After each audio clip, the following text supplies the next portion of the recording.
প্রিয় ক্ষুদে শিক্ষার্থীরা, আজকের অনলাইন ক্লাসে সবাইকে স্বাগতম। তোমাদের সবাইকে স্বাগতম জানিয়ে আজকের ক্লাসটি শুরু করছি। প্রিয় ক্ষুদে শিক্ষার্থীরা, ক্লাসের শুরুতেই তোমাদের সবাইকে গোলাপের শুভেচ্ছা। তোমাদের সবাইকে গোলাপের শুভেচ্ছা জানিয়ে আজকের ক্লাসটি শুরু করছি। প্রিয় ক্ষুদে শিক্ষার্থীরা, তোমাদের সাথে যুক্ত আছি আমি রাকিব স্যার। আজকে আমি তোমাদের সাথে প্রাথমিক বিজ্ঞান তৃতীয় শ্রেণীর একটি নির্ধারিত অংশের উপরে আলোচনা করার চেষ্টা করব। তো প্রিয় ক্ষুদে শিক্ষার্থীরা, চলো আজকের পাঠের বিষয়টি আমরা শুরুতেই জেনে নেই। আজকে আমাদের পাঠের বিষয় অধ্যায় 11 তথ্য ও যোগাযোগ। তথ্য ও যোগাযোগ অধ্যায় তোমাদের এর পূর্বে সংক্ষিপ্ত প্রশ্নের উপরে দুটি ক্লাস নেওয়া হয়েছিল। তো আজকে আমরা বড় প্রশ্নের উপরে তোমাদের সাথে আমি আলোচনা করার চেষ্টা করব। আজকের ক্লাসে অধ্যায় 11 এর বড় প্রশ্নগুলো নিয়ে তোমাদের সাথে আজকে আমি আলোচনা করব। এর পৃষ্ঠা নম্বর হলো 69 থেকে 73 পৃষ্ঠা পর্যন্ত। তাহলে আজকে আমাদের পাঠের বিষয়টি হলো বড় প্রশ্ন, তোমাদের তৃতীয় শ্রেণীর প্রাথমিক বিজ্ঞান বিষয়ের অধ্যায় 11 এর উপর। তো প্রিয় ক্ষুদে শিক্ষার্থীরা, প্রথমেই চলো আজকের পাঠে আমরা কি বড় প্রশ্ন শিখব সে সম্পর্কে ধারণা নিয়ে নিই। আজকের পাঠে তোমরা যা যা বিষয় শিখতে পারবে, প্রথমেই আমরা যে জিনিসটি শিখব, দূরে বসবাসরত লোকজনের কাছে আমরা তথ্য পাঠাবো কিভাবে। দূরে বসবাসরত লোকজনের কাছে আমরা তথ্য পাঠাবো কিভাবে। এরপরে আমরা শিখব তথ্য জানা এবং অন্যকে জানানো গুরুত্বপূর্ণ কেন। তথ্য জানা এবং অন্যকে জানানো গুরুত্বপূর্ণ কেন। এরপরে আমরা যে প্রশ্নটি শিখব, তথ্য আমরা কোথা থেকে পাই ব্যাখ্যা করো, অথবা তথ্য পাওয়ার 5টি উৎস ব্যাখ্যা করো। তাহলে দুটি প্রশ্ন একই, তথ্য আমরা কোথা থেকে পাই ব্যাখ্যা করো, অথবা তথ্য পাওয়ার 5টি উৎস ব্যাখ্যা করো। আসলে তোমার একই রকম উত্তর হবে। এরপরে আমরা শিখব সুন্দর জীবনযাপনের জন্য তথ্য কেন গুরুত্বপূর্ণ তা 5টি বাক্যে লেখো। সুন্দর জীবনযাপনের জন্য আমাদের জন্য যে তথ্য গুরুত্বপূর্ণ সেটি 5টি বাক্যে লিখতে হবে। এরপর প্রযুক্তি ব্যবহার করে আমরা কিভাবে যোগাযোগ করতে পারি। প্রযুক্তি, এখানে বলছে প্রযুক্তি ব্যবহার করে আমরা কিভাবে যোগাযোগ করতে পারি। এরপরে আমরা শিখব মানুষের যোগাযোগের উপায়গুলো লেখো। মানুষের যোগাযোগের উপায়গুলো, কোন কোন উপায়ে মানুষ যোগাযোগ করতে পারে। এরপর এই প্রশ্নের আলোকেই আবার তোমাদের এরকম প্রশ্ন আসতে পারে, বর্তমানকালে মানুষের যোগাযোগের উপায়গুলো লেখো। বর্তমানকালে মানুষের যোগাযোগের উপায়গুলো লেখো, উল্লেখ করে দিতে পারে বর্তমান সময়ে মানুষের যোগাযোগের উপায়গুলো। এরপর ওই প্রশ্নের আলোকেই মানুষের যোগাযোগের উপায়গুলোর মতোই আবার এখানে উল্লেখ করে দিতে পারে আগের দিনে বা প্রাচীনকালে মানুষের যোগাযোগের উপায়গুলো লেখো। মানে মানুষের যোগাযোগের উপায়গুলোর ভিতরেই এই দুটি প্রশ্ন তোমার আসতে পারে। শেষেরটা যেটা হলো আগের দিনে বা প্রাচীনকালে মানুষের যোগাযোগের উপায়গুলো। তো প্রিয় ক্ষুদে শিক্ষার্থীরা, আজকের পাঠে আমরা এই প্রশ্নগুলোর উত্তর শেখার চেষ্টা করব এবং এই উত্তরগুলোর জানারও চেষ্টা করব, অর্থাৎ এই প্রশ্নের উত্তরগুলো আমরা জানব।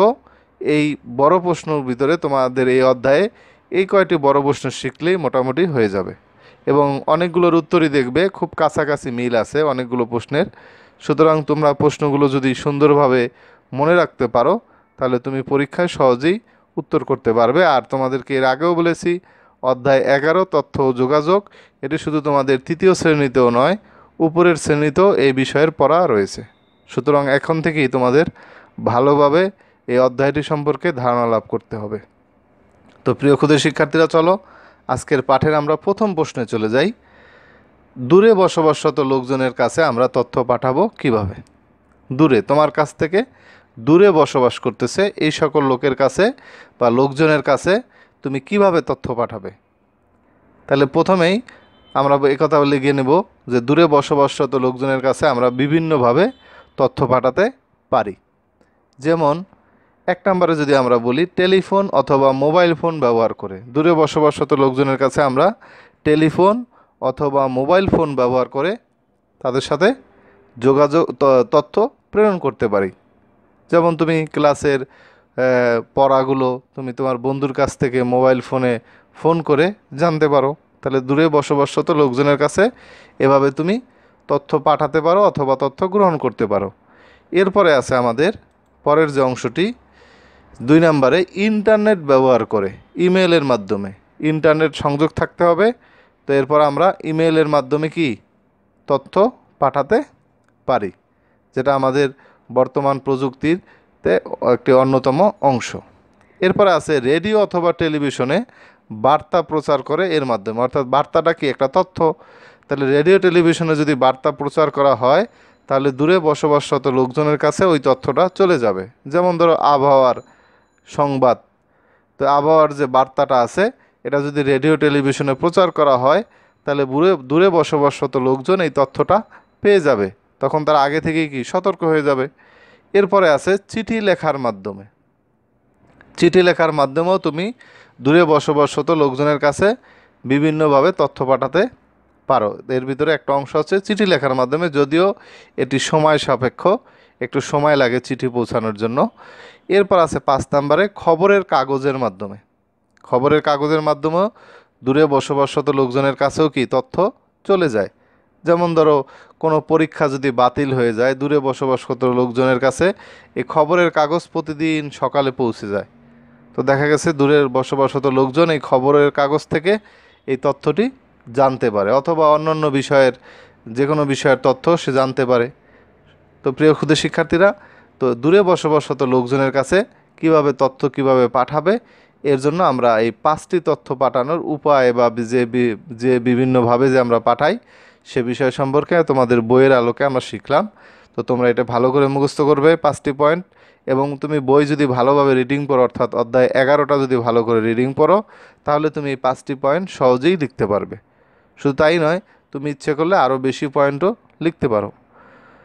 তো এরপরে ক্ষুদে শিক্ষার্থীরা আমাদের পরবর্তী প্রশ্নটিতে আমরা চলে যাই। পরবর্তী প্রশ্নটি ছিল তথ্য জানা এবং অন্যকে জানানো গুরুত্বপূর্ণ কেন। তথ্য তুমি নিজে জানবে, পাশাপাশি অন্যকে জানানো এটা গুরুত্বপূর্ণ কেন। তো এটার ক্ষেত্রে তুমি উত্তরটা কী লিখবে? তো চলো প্রিয় ক্ষুদে শিক্ষার্থীরা আমরা উত্তরটি জেনে নেই। দেখো, তুমি প্রথমেই লিখবে তোমার বইয়ের আলোকে, নতুন কিছু শিখতে হলে আমাদের তথ্য জানতে হয়। তুমি নতুন কিছু শিখতে গেলে কি তথ্য জানতে হয়। সঠিক সিদ্ধান্ত নেওয়ার জন্য প্রয়োজনীয় তথ্য জানা খুব জরুরি। সঠিক সিদ্ধান্ত নেওয়ার জন্য কী লাগবে? আমাদের তথ্য জানা খুব জরুরি। আর সঠিক তথ্য অন্যকে জানালে সেও কি উপকৃত হয়। যেমন ধরো তোমার স্কুল আগামীকালকে বন্ধ, তো এই তথ্যটি যদি তোমার বন্ধুও জানে, তাকে জানানো হয়, তাহলে সে কি উপকৃত হবে। তাহলে আগামীকালকে সে কষ্ট করে আর স্কুলে আসবে না। তো এরকম করে আরও বিভিন্ন বিষয়ের এরকম তথ্য তুমি নিজে জানার পাশাপাশি অন্য কাউকে জানালে সেও কি উপকৃত হয়। এরপর দেখো, সঠিক তথ্য আদান প্রদানের মাধ্যমে আমাদের জীবনযাপনও কি সুন্দর হয়। সঠিক তথ্য যদি তুমি আদান প্রদান করো তাহলে আমাদের জীবনযাপন কি হবে? সুন্দর হবে। তাহলে এই তথ্যটি কী হতে হবে? সঠিক হতে হবে। তো আমরা বিভিন্ন ভাইরাসের প্রভাব সম্পর্কে জানি, তো এগুলো আমাদের বিভিন্নভাবে ক্ষতি করে। তো এই বিষয়ে যদি তুমি সঠিক তথ্য আদান প্রদান করতে পারো তাহলে আমাদের জীবনযাপন কি সুন্দর হবে, আমরা ভাইরাসের আক্রমণ থেকে রক্ষা পেতে পারি। উদাহরণস্বরূপ, ঘূর্ণিঝড় বা প্রাকৃতিক দুর্যোগের আশঙ্কার তথ্য জানা থাকলে তা অন্যদেরকে যদি জানানো হলে, অর্থাৎ তুমি ঘূর্ণিঝড় বা প্রাকৃতিক দুর্যোগের আশঙ্কার তথ্য নিজের জানা আছে, তো অন্যদেরকে যদি জানানো হয় তাহলে তারা কি আগে থেকে প্রস্তুতি নেওয়া যায়। তাহলে আগে থেকে কি প্রস্তুতি নেওয়া যাবে, ফলে ঘূর্ণিঝড় বা প্রাকৃতিক দুর্যোগে অনেক বেশি মানুষ ক্ষতিগ্রস্ত হওয়া থেকে রক্ষা পায়। তাহলে তুমি এই প্রশ্নটার আলোকে একটা উদাহরণ দিলে কি, ঘূর্ণিঝড় বা প্রাকৃতিক দুর্যোগের তথ্য তোমার জানা আছে, এটা তুমি অন্যদেরকে জানানো হলো, পরে তার আগে থেকেই প্রস্তুতি নেওয়া নিল, যার কারণে ঘূর্ণিঝড় বা প্রাকৃতিক দুর্যোগ থেকে অনেক বেশি মানুষ ক্ষতিগ্রস্ত হওয়া থেকে রক্ষা পায়। এজন্য তথ্য জানা এবং অন্যকে জানানো গুরুত্বপূর্ণ। তাহলে তথ্য জানা এবং অন্যকে জানানো গুরুত্বপূর্ণ কেন? আশা করি প্রিয় ক্ষুদে শিক্ষার্থীরা তোমরা বুঝতে পেরেছো। কারণ নতুন কিছু শিখতে হলে, সঠিক সিদ্ধান্ত নিতে হলে, সুন্দর জীবনযাপনের জন্য আমাদের কি তথ্য জানা প্রয়োজন। আর এই তথ্যটি যদি আমি অপরকে জানাই তাহলে সেও কি ক্ষতির হাত থেকে রক্ষা পাবে, সে উপকৃত হবে। এই জন্য আমাদের তথ্য জানা এবং অন্যকে জানানো কি গুরুত্বপূর্ণ। এরপর চলো পরবর্তী প্রশ্নটি আমাদের ছিল তথ্য আমরা কোথা থেকে পাই ব্যাখ্যা করো, অথবা তথ্য পাওয়ার 5টি উৎস ব্যাখ্যা করো। তো প্রিয় ক্ষুদে শিক্ষার্থীরা, তথ্য পাওয়ার যে 5টি উৎস, এই 5টি উৎস তোমাকে ব্যাখ্যা করতে বললো। তোমরা এর চাইতে 5টির চাইতে বেশি উৎস সম্পর্কেও জানো। তো চলো আমরা এই প্রশ্নটির উত্তরটি কীভাবে লিখব শিখে নেই। তথ্য পাওয়ার 5টি উৎসর ব্যাখ্যা। তাহলে শুধুমাত্র উৎসটি লিখলেই হবে না, এর সাথে একটু ব্যাখ্যা করে দিতে হবে, অর্থাৎ ছোট করে কিছু তুমি লিখে দিবে। প্রথমেই ধরো আমরা রেডিও টেলিভিশন সম্পর্কে জানি। তথ্য পাওয়ার একটা উৎস, এটা কিছুক্ষণ আগেও আমরা এটা জেনেছি প্রথম প্রশ্নটিতে। রেডিও টেলিভিশনে তুমি তথ্য পাও। কী তথ্য পাও এই কথাটি তুমি বলে দিবে যে রেডিও টেলিভিশন থেকে আমরা আবহাওয়ার তথ্য পাই। কেমন? তাহলে রেডিও টেলিভিশন তথ্যের একটি উৎস, আর এই উৎস থেকে কি পাই আমরা? আবহাওয়ার তথ্য পাই। তাহলে এই কথাটি তুমি লিখে দিবে। এরপরে যদি আমরা দেখি 2 নম্বর উৎসটি পাঠ্যপুস্তক। তোমাদের বইতে এগুলো দেওয়া আছে, বইয়ের রিডিং ভালো করে যদি পড়ো 11 অধ্যায়, তাহলে তুমি এগুলো সহজে লিখতে পারবে। আর সংক্ষিপ্ত প্রশ্নগুলো যদি তুমি ভালো করে পড়ে থাকো, তাহলে তুমি এই প্রশ্নের উত্তর লেখা একবারই তোমার জন্য সহজ হয়ে যাবে। পাঠ্যপুস্তক দেখো, বিজ্ঞান ও অন্যান্য বিষয়ের তথ্য আমরা কিসে পাই? পাঠ্যপুস্তক থেকে পাই। তাহলে পাঠ্যপুস্তক একটি উৎস, এর পাশাপাশি তুমি এই কথাটি লিখে দিবে ব্যাখ্যা হিসাবে। এরপর 3 নম্বরে যদি আমরা দেখি খবরের কাগজ। খবরের কাগজ কি? তথ্যের একটি উৎস। তাহলে আমরা খবরের কাগজ থেকে প্রতিদিন নানা রকম তথ্য পাই। খবরের কাগজে আমরা নানা রকম তথ্য পাই। তোমরা দেখবে খবরের কাগজে এক এক পৃষ্ঠায় বিভিন্ন জিনিস লেখা, বিভিন্ন জিনিসের তথ্য দেওয়া আছে। ঠিক আছে? পুরো বিশ্বের খবরও আমরা এই খবরের কাগজ থেকেও জানতে পারি। তো প্রিয় ক্ষুদে শিক্ষার্থীরা, এরপর হলো মা বাবা ও সহপাঠী। তথ্যের আর একটা উৎস কি? মা বাবা ও সহপাঠী। তাহলে আমরা মা বাবা ও সহপাঠীদের কাছ থেকে অভিজ্ঞতা সম্পর্কে তথ্য পাই। তার মা বাবা ও সহপাঠীর কাছ থেকে কি তুমি বিভিন্ন বিষয়ের অভিজ্ঞতা পাও, মানে অভিজ্ঞতা সম্পর্কে তথ্য পাও। মা বাবা তোমার কাছে বিভিন্ন অভিজ্ঞতার কথা শেয়ার করে, সহপাঠীরা শেয়ার করে। তাহলে এই জায়গা থেকে তুমি কি বিভিন্ন রকমের অভিজ্ঞতা সম্পর্কে তথ্য পাও, সে কথাটি তুমি বলে দিবে। এরপরে আমরা যদি দেখি শিক্ষক কি? শিক্ষকের কাছ থেকে সেও কি একটি তথ্য পাওয়ার উৎস। তো আমরা শিক্ষককে প্রশ্ন করে শিক্ষা বিষয়ে তথ্য পাই। যেমন তুমি ক্লাসে যখন শিক্ষক তোমাকে পড়াচ্ছে, তখন তুমি কি তার কাছ থেকে বিভিন্ন প্রশ্ন করে শিক্ষা বিষয়ের বিভিন্ন তথ্য পাও। অর্থাৎ শিক্ষক একটি অধ্যায় পড়ানো হচ্ছে, এই সময় তুমি বিভিন্ন প্রশ্ন করলে তার কাছ থেকে ও অধ্যায় সম্পর্কে ধারণা লাভ করতে পারো, অর্থাৎ শিক্ষা বিষয়ের তথ্য পাওয়া যায়। এরপর যদি আমরা দেখি ইন্টারনেট। বর্তমান প্রযুক্তিতে আমরা দেখি ইন্টারনেটের ব্যবহার অনেক। তো আমরা ইন্টারনেটের মাধ্যমে সমগ্র বিশ্বের নানা রকম তথ্য পাই। তাহলে ইন্টারনেটের মাধ্যমে আমরা সমগ্র বিশ্বকে থেকে তথ্য পেতে পারি। তাহলে ইন্টারনেটও কি তথ্যের একটি উৎস। ইন্টারনেট ব্যবহার করে আমরা কি সমগ্র বিশ্বে নানা রকম তথ্য পাই। তুমি মোবাইল ফোন, কম্পিউটারের মাধ্যমে ইন্টারনেট ব্যবহার করে নানা রকম তথ্য তুমি গুগলে হোক বের করতে পারো। ঠিক আছে? এরকম ফেসবুক আছে, এরকম বিভিন্ন জায়গা থেকে তুমি এরকম তথ্য পেতে পারো। কেমন? তাহলে ইন্টারনেট ব্যবহার করে আমরা নানা রকম তথ্য পাই। তাহলে ইন্টারনেট কিন্তু তথ্য পাওয়ার একটি বড় ধরনের উৎস, কারণ এখান থেকে তুমি কিন্তু অনেক রকমের তথ্য পাও। যেমন ধরো উপরে তুমি বলছো রেডিও টেলিভিশন, ইন্টারনেট ব্যবহার করে কিন্তু তুমি রেডিও টেলিভিশনও দেখতে পারো। ইন্টারনেটে পাঠ্যপুস্তকও দেওয়া আছে, ইবুক, খবরের কাগজ আছে। কেমন? তাহলে এই ইন্টারনেট থেকে আমি তথ্য পাওয়ার একটি বড় উৎস, যার মাধ্যমে আমি সমগ্র বিশ্বের তথ্য পেতে পারি। তাহলে এখানে আমি 6টি উৎস সম্পর্কে তোমাদেরকে ব্যাখ্যা করা হলো। তুমি ইচ্ছা করলে আরও উৎস সম্পর্কে মনে রাখতে পারো। তো পরীক্ষায় তোমাকে 5টি অথবা 6টি উৎস সম্পর্কে ব্যাখ্যা করতে হবে। কেমন? তাহলে উৎসগুলোর নাম পাশাপাশি তুমি ওই উৎসগুলোর ব্যাখ্যা করে দিবে। কেমন? তো প্রিয় ক্ষুদে শিক্ষার্থীরা, আমরা এই প্রশ্নের উত্তরটিও জেনে গেলাম। এরপরে আমাদের প্রশ্নটি ছিল সুন্দর জীবনযাপনের জন্য তথ্য কেন গুরুত্বপূর্ণ, তা 5টি বাক্যে লেখো। সুন্দর জীবনযাপনের জন্য তথ্য কেন গুরুত্বপূর্ণ তা 5টি বাক্যে লিখতে হবে, অর্থাৎ 5টি বাক্য ব্যবহার করেই তোমাকে প্রশ্নটির উত্তর দিতে হবে। 5টির কম হলে হবে না। কেমন? 5টি বাক্যই তোমাকে থাকতে হবে। তাহলে দেখো, আমরা উত্তরটি এইভাবে লিখতে পারি। আমাদের প্রতিদিনের জীবনযাপনের জন্য তথ্য প্রয়োজন। তাহলে আমাদের প্রতিদিনের জীবনযাপনের জন্য তথ্য প্রয়োজন। এসব তথ্যের মাধ্যমে আমরা খুব সহজেই বিভিন্ন বিষয়ের সঠিক সিদ্ধান্ত নিতে পারি। তাহলে তথ্য যদি তুমি জানো তাহলে সে বিষয়ে কি তুমি সঠিক সিদ্ধান্ত নিতে পারবে। আবহাওয়ার খারাপ থাকার তথ্য আমরা রেডিও বা টেলিভিশন থেকে জানতে পারি। তাহলে তথ্য কি আমরা রেডিও টেলিভিশনের মাধ্যমে জানতে পারি আবহাওয়ার তথ্য সম্পর্কে। আর খবরের কাগজ থেকেও আমরা গুরুত্বপূর্ণ তথ্য পেতে পারি। তাই সুন্দর জীবনযাপনের জন্য তথ্য খুবই গুরুত্বপূর্ণ। তার মানে আমরা দেখলাম যে তথ্যটা আমাদের জীবনের জন্য কি সুন্দর জীবনযাপনের জন্য অত্যন্ত গুরুত্বপূর্ণ। কারণ তথ্যের মাধ্যমে তুমি কি করতে পারো, নতুন কিছু শেখার ক্ষেত্রে তোমার তথ্য প্রয়োজন, সঠিক সিদ্ধান্ত নেওয়ার জন্য প্রয়োজন, খারাপ আবহাওয়া বা আবহাওয়া সম্পর্কে তথ্য পাওয়ার জন্য তোমার কি আবহাওয়া সম্পর্কে জানার জন্য রেডিও টেলিভিশনের মাধ্যমে কি তথ্য জানার জন্য জানতে হয়। তাহলে এর মাধ্যমে কি আমাদের জীবনযাপন সুন্দর হয়। তার মানে আমরা দেখলাম সুন্দর জীবনযাপনের মূলে রয়েছে কি সঠিক তথ্য। তাহলে আমাদের তথ্যটা কি হতে হবে, অবশ্যই সঠিক হতে হবে। তাহলে আমাদের জীবনযাপন কী হয়ে যাবে, সুন্দর হয়ে যাবে। এবং সুন্দর জীবনযাপনের জন্য তথ্য গুরুত্বপূর্ণ। কেমন? তাহলে তুমি 5টি বাক্যে এভাবে লিখতে পারো। মন চাইলে তুমিও বইয়ের আলোকে তুমি তোমার মতো করে উত্তর লিখতে পারবে। কেমন?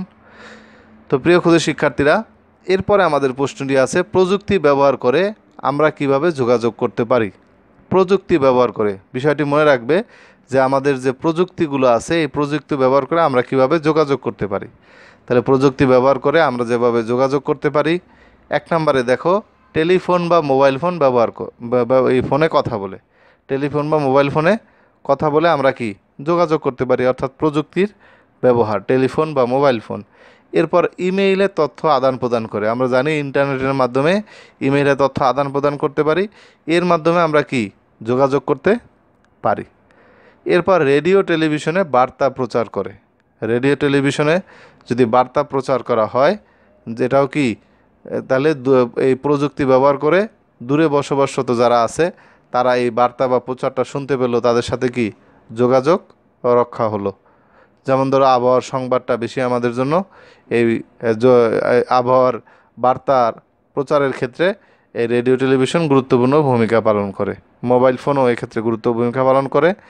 এরপর দেখো, চিঠি আদান প্রদানের মাধ্যমেও যোগাযোগ করে, চিঠি আদান প্রদানের মাধ্যমে যোগাযোগ করে আমরা এখন চিঠি ডাক যোগাযোগে এরকম আমরা চিঠি পাঠাতে পারি, এর মাধ্যমে কি আমরা যোগাযোগ করতে পারি। চিঠি আদান প্রদানের ক্ষেত্রে এখন কি প্রযুক্তির ব্যবহার আছে।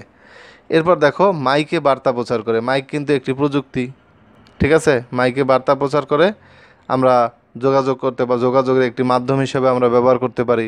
যেমন ধরো অনেক সময় কেউ হারিয়ে গেলে মাইকে কি প্রচার করা হয়, তো এক্ষেত্রে কি যে হারিয়ে যাওয়া ব্যক্তিকে সহজেই কি পাওয়া যায়। এরপরে আছে খবরের কাগজের মাধ্যমে, খবরের কাগজের মাধ্যমেও কি প্রযুক্তি ব্যবহারের মাধ্যমে এটি আমাদের যোগাযোগ হয়। খবরের কাগজ যে ছাপানো হয় এটাও কিন্তু একটা প্রযুক্তির, খবরের কাগজটাও কিন্তু একটি প্রযুক্তির মাধ্যমে তৈরি করা হয়। তো এভাবে খবরের কাগজের মাধ্যমে কি আমরা যোগাযোগ করতে পারি। তাহলে প্রযুক্তির ব্যবহার যে যে জায়গা আছে ওগুলো ব্যবহার করে আমাদের যে যোগাযোগ এগুলো আমরা করতে পারি। তাহলে তুমি এই প্রযুক্তি ব্যবহার করে যোগাযোগ, এখানে আমি তোমাদের 6টি পয়েন্ট দিলাম, তোমরা ইচ্ছা করলে আরও বেশিও লিখতে পারো। কেমন? তো প্রিয় ক্ষুদে শিক্ষার্থীরা, চলো তাহলে তোমরা এই 6টি প্রশ্ন 6টি যোগাযোগ যেভাবে করতে পারি 6টি পয়েন্ট তোমরা পরীক্ষায় 5টি 6টি পয়েন্ট অবশ্যই লিখবে। তো চলো আমরা পরবর্তী প্রশ্নে চলে যাই। মানুষের যোগাযোগের উপায়গুলো লেখো, মানুষের যোগাযোগের উপায়গুলো। তাহলে মানুষের যোগাযোগের অনেক উপায় আছে। বর্তমান সময়ে, প্রাচীনকালে মানুষ বিভিন্নভাবে যোগাযোগ করতে পারতো। তো তোমরা বইয়ের আলোকেই তুমি উত্তরটি লিখবে, অর্থাৎ বইয়েতে যে অধ্যায়টি আছে 11 অধ্যায়, এটা ভালো করে রিডিং পড়লে আমরা এখানে যে উপায়গুলো পেয়ে থাকি এগুলোই তুমি লিখবে। তাহলে মানুষের যোগাযোগের উপায়গুলো হলো, প্রথমে যদি আমি লিখি টেলিফোন বা মোবাইল ফোনে কথা বলে, যোগাযোগের উপায়গুলো আছে টেলিফোন মোবাইল ফোনে কথা বলে। এরপর আছে ইমেইলে তথ্য আদান প্রদান করে, এগুলো আমরা কিছুক্ষণ আগেই শিখেছি। চিঠি আদান প্রদানের মাধ্যমে যোগাযোগ করা যায়। এরপর রেডিও টেলিভিশনে বার্তা প্রচার করে, মানুষের সাথে যোগাযোগ, মাইকে বার্তা প্রচার করে। এরপর খবরের কাগজের মাধ্যমে। এরপরে আমরা লিখতে পারি মুখে কথা বলে, মানুষের সাথে মানুষের যোগাযোগ কি মুখে কথা বলেও কি করা যায়। এরপর হচ্ছে ঢোল বাজিয়ে, ঢোল বাজিয়েও কি যোগাযোগের উপায় আছে যেটা আমরা আগের দিনে বা প্রাচীনকালে দেখতাম।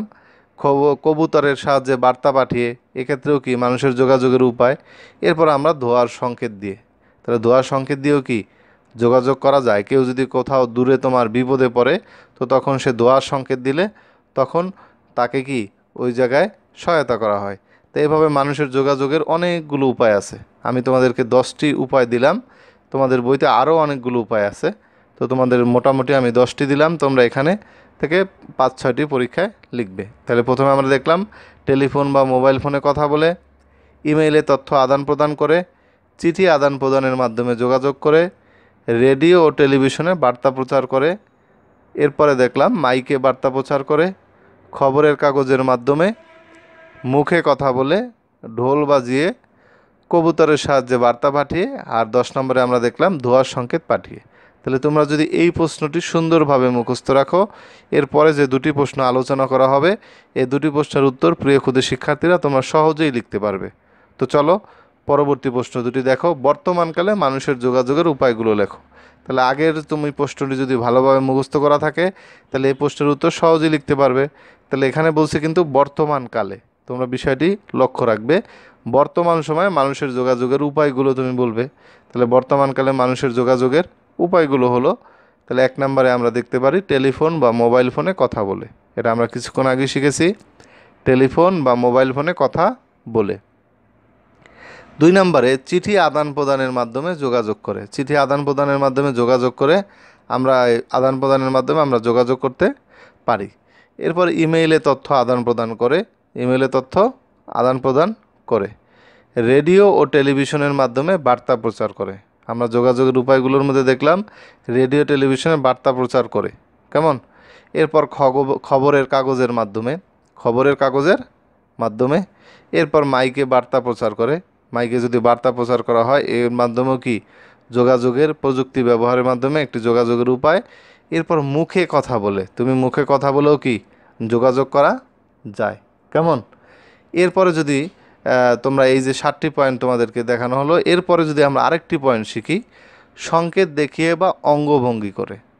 সংকেত দেখিয়ে বা অঙ্গভঙ্গি করেও কিন্তু বর্তমানে যোগাযোগের উপায়গুলোর মধ্যে একটি। এটা তোমরা ভালো করেই জানো, সংকেত দেখিয়ে দূর থেকে তার সাথে কি যোগাযোগ করা যায়, এবং অঙ্গভঙ্গি করেও কি যোগাযোগের উপায় মধ্যে একটি।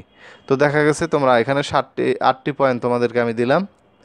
তো এই উপায়গুলোর ভিতরে তুমি পরীক্ষায় 5-6টি উপায় লিখবে, কেমন। পরীক্ষায় উল্লেখ করা থাকলে ওই কয়টি লিখতে হবে, আর উল্লেখ করা না থাকলে তুমি 5-6টি অবশ্যই লিখতে হবে। তো আমি তোমাদেরকে বেশি করে লিখে দিলাম যাতে তোমরা সবগুলো মুখস্থ করে রাখবে। পরীক্ষার হলে অবশ্যই 5-6টি লিখবে, কেমন। তো প্রিয় ক্ষুদে শিক্ষার্থীরা, এর পরবর্তী প্রশ্নটিতে আমরা চলে যাই। আগের দিনে বা প্রাচীনকালে মানুষের যোগাযোগের উপায়গুলো লেখো। এটা আমাদের সর্বশেষ প্রশ্ন। তো এই প্রশ্নের উত্তরও তোমরা লিখতে পারবে যদি আগের প্রশ্নটি, অর্থাৎ আমরা যে মানুষের সাথে যোগাযোগের উপায়গুলো যে লেখো, এই প্রশ্নটি ভালো করে মুখস্থ রাখলে এটাও লিখতে পারবে, কেমন। তাহলে আগের দিনে বা প্রাচীনকালে মানুষের যোগাযোগের উপায়গুলো, তাহলে প্রথমে আমরা লিখতে পারি ছবি আঁকার মাধ্যমে। গুহায় বা দেয়ালে ছবি আঁকার মাধ্যমে কি আগের মানুষজন বা প্রাচীনকালে মানুষজন কি যোগাযোগ করত। এরপর আছে মুখে কথা বলার মাধ্যমে, একে অন্যের সাথে মুখে কথা বলার মাধ্যমে কি করত, যোগাযোগ করতে পারত। এরপর আছে 3 নম্বরে নিজে গিয়ে বা কাউকে পাঠিয়েও কি যোগাযোগ করা যেত, কেমন। নিজে গিয়ে বা কাউকে পাঠিয়েও যোগাযোগ করা যেত। এরপর অঙ্গভঙ্গির মাধ্যমেও যোগাযোগ করা যেত। অঙ্গভঙ্গির একটু দূরে দাঁড়িয়েও অঙ্গভঙ্গির মাধ্যমেও কি যোগাযোগ করা যেত। কবুতরের সাহায্যে বার্তা পাঠিয়ে, কবুতরের সাহায্যে আগের দিনে মানুষ কবুতরের সাহায্যে বার্তা পাঠাতো। কবুতরের পায়ের সাথে বার্তাটি লিখে বা বার্তাটি পায়ের সাথে বেঁধে দিত, তো কবুতরটি যে জায়গা একটি নির্দিষ্ট জায়গায় গিয়ে এটা পৌঁছে দিত, কেমন। তাহলে কবুতরের সাহায্যে বার্তা পাঠিয়ে। এরপর দোয়ার সংকেত দিয়ে, এরপর কি তারা দোয়ার সংকেত দিয়েও কি যোগাযোগ করত, কেমন। তাহলে এখানে আমরা দেখলাম, এবং সর্বশেষ যে অংশটি আছে তোমাদের বইতে, আগের দিনের যোগাযোগের উপায় ঢোল বাজিয়ে, কেমন। তাহলে আমরা এখানে 7টি যোগাযোগের উপায় দেখলাম: ছবি আঁকা, মুখে কথা বলা, নিজে গিয়ে বা কাউকে পাঠিয়ে, অঙ্গভঙ্গির মাধ্যমে, কবুতরের সাহায্যে, দোয়ার সংকেত দিয়ে, ঢোল বাজিয়ে। তাহলে এই উপায়গুলো তোমরা মনে রাখবে। পরীক্ষায় উল্লেখ করা থাকলে 5-6টি উপায় লিখতে বলতে পারে। তোমরা ওই যে কটি বলা থাকবে ওই কটি লিখবে, অথবা তোমরা অবশ্যই 5-6টি উপায়, কয়টি উল্লেখ না থাকলে অবশ্যই 5-6টি উপায় লিখে আসবে। তাহলে আগের দিনে মানুষের যোগাযোগের উপায়গুলো সম্পর্কে তোমরা ধারণা লাভ করতে পারলে। কেমন? তো প্রিয় ক্ষুদে শিক্ষার্থীরা, তো আমরা পরবর্তী অংশে চলে যাই, অর্থাৎ আজকের ক্লাসে যেহেতু আমাদের প্রশ্নগুলো আলোচনার শেষ পর্যায়ে, তো এখন তোমাদেরকে আমি বাড়ির কাজ দিচ্ছি প্রিয় ক্ষুদে শিক্ষার্থীরা। তো তোমরা লক্ষ্য করো, বাড়ির কাজ হিসাবে ক্লাস শেষে অবশ্যই তোমাদেরকে আমি বাড়ির কাজ দিয়ে থাকি। তো বাড়ির কাজ হিসাবে একটি প্রশ্ন তোমাদেরকে দিলাম, প্রযুক্তি ব্যবহার করে কিভাবে যোগাযোগ করতে পারি। তাহলে প্রযুক্তি ব্যবহার করে আমরা কিভাবে যোগাযোগ করতে পারি। এর পাশাপাশি আরেকটি প্রশ্ন দিচ্ছি, আগের দিনে বা প্রাচীনকালে মানুষের যোগাযোগের উপায়গুলো লেখো, যেটা আমরা কিছুক্ষণ আগেই শিখেছি। তো এই দুটি প্রশ্ন তোমরা তোমাদের বাড়ির কাজ হিসাবে থাকবে। ক্লাসটি শেষ হওয়ার সাথে সাথেই তোমরা এই বাড়ির কাজটি করে ফেলবে, যে তুমি এই দুটি প্রশ্নের উত্তর লিখতে পারছো কি না। কেমন? তাহলে তুমি এতক্ষণ যা শিখলে, এই শেখা থেকে তুমি এই দুটি প্রশ্ন লিখতে পারছো কি না। কেমন? তো প্রিয় ক্ষুদে শিক্ষার্থীরা, আমার পরবর্তী ক্লাসটি পেতে তোমরা আমার চ্যানেলটি সাবস্ক্রাইব করে রাখবে। আমার চ্যানেলটি মাস্টার মশাই নামে পরিচিত। কেমন? আমার চ্যানেলটি মাস্টার মশাই নামে পরিচিত। তো এজন্য তোমাদেরকে যে কাজটি করতে হবে, তোমরা এরকম সাবস্ক্রাইব লেখা আসবে, সাবস্ক্রাইব বাটনটি ক্লিক করলে আমার চ্যানেলটি সাবস্ক্রাইব করা হয়ে যাবে। তো প্রিয় ক্ষুদে শিক্ষার্থীরা, আমি তোমাদেরকে যে বাড়ির কাজটি দিয়েছি, এই বাড়ির কাজটি চেক করার জন্য আমার একটি ফেসবুক আইডি আছে। তোমরা এখানে যদি মেসেঞ্জারে বাড়ির কাজটি পাঠিয়ে দাও, আমি অবশ্যই কি বাড়ির কাজটি চেক করে দিব। তো প্রিয় ক্ষুদে শিক্ষার্থীরা, আমি ক্লাসের একবারই শেষ পর্যায়ে চলে এসেছি। তো আজকের ক্লাসটি থেকে তুমি তথ্য ও যোগাযোগ 11 অধ্যায়ের বড় প্রশ্ন সম্পর্কে ধারণা লাভ করতে পারলে। তোমার সহপাঠীরাও যাতে এই ক্লাসটিতে সম্পর্কে জানতে পারে এবং ধারণা লাভ করতে পারে, তাই তাদের সাথে তুমি ক্লাসটি অবশ্যই শেয়ার করবে। কেমন?